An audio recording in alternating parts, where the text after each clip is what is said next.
దర్వాజా తలుపులు ఉన్నాయి కదా, మనం ఎందుకు అడ్డం నిల్చున్నావు? గుంటనక్క లోపలికి రాకుండా ఉండాలని. నువ్వు ఇట్లా అడ్డంగా నిల్చుంటే లోపల ఉన్నాయి, బయటకి పోతే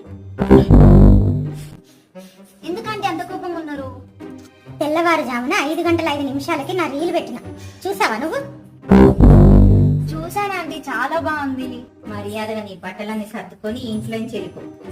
చూసానని చెప్పాను కదా ఆంటీ. మరి లైక్ ఎందుకు కొట్టలేదే? అప్పుడు నా ఫోన్ లో టచ్ స్క్రీన్ పనిచేయలేదు ఆంటీ, ఇప్పుడు కొడతాను. అక్క, నీ అంత అందంగా నేను పుట్టలేదు, అది నా బ్యాడ్ లక్.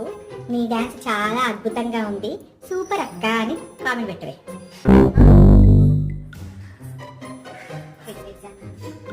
లవ్ గుర్తులు మ్యాచింగ్ గ్రీన్ కలర్ పెట్టు.